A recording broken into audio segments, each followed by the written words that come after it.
My name's Shaun Rafferty, and at the moment I'm retraining to become a music teacher, hopefully.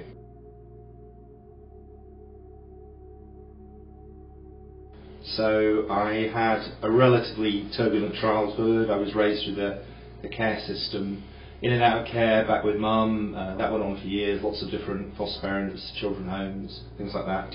I mean, home was horrible. It was pretty violent, pretty abusive, not a good place to be.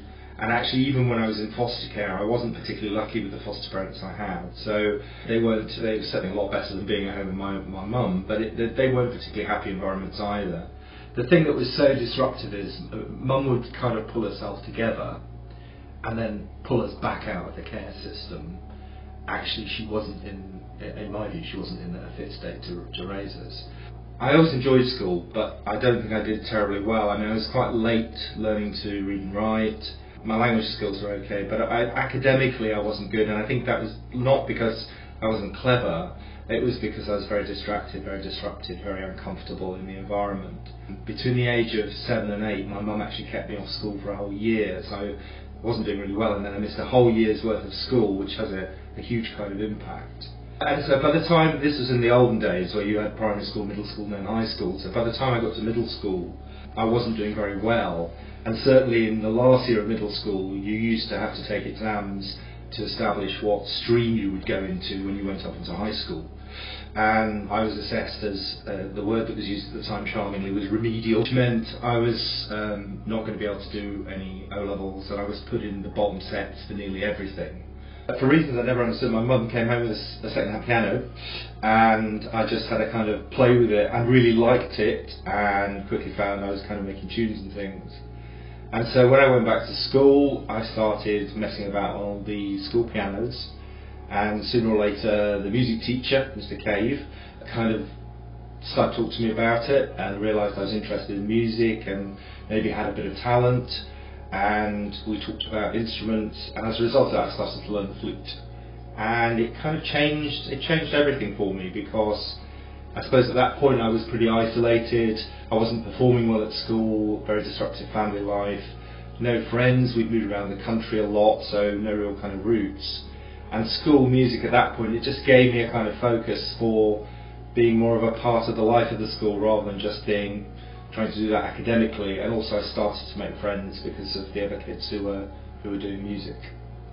When I got to high school, the school music continued. I got luckily the music teacher at middle school had spoken to the music teacher at high school about me arriving, and he quickly found me and sort of got me very involved in the school music again. I think he realised that my issues academically were not about ability or intellect, they were about my emotional state, my emotional position, and he put a lot of time into trying to make me feel more confident, and also went to war to some extent with some of the more senior staff in the school about streaming. And as a result of that, when I got into my, what was called the fourth year then at high school, when you start your O-levels, I was doing 9 O-levels. I suppose I started to understand my sexuality a bit more in my kind of mid to late teens, like most people do, and at that point I was placed with foster parents who were pretty bigoted really about a range of things, and it would have been very difficult to relate to them about that in any way and to try and come out at home.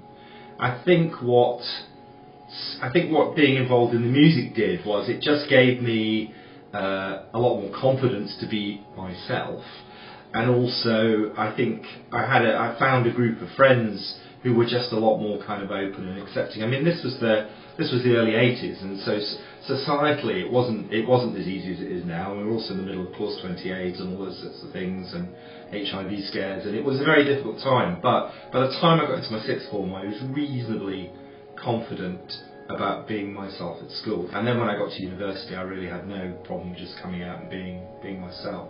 I'm one of those people who I've kind of fallen into a career, and I left university, got a temporary job, admin job in local authority in Leeds, kind of stayed there, sort of rose through the ranks, got somehow into human resources, don't really know how, and then that kind of became my career. And over the time, in the last sort of 20 years, I've done director of HR jobs for local authorities, and then my most recent job was that job for a big charity, and then the last couple of years I was running the social housing part of that charity as well.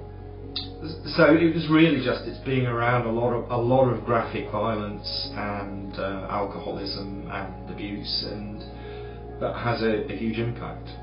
I think if I hadn't discovered the piano, then things would have been very different and probably a lot worse. It was the thing that kind of opened up a whole different future for me.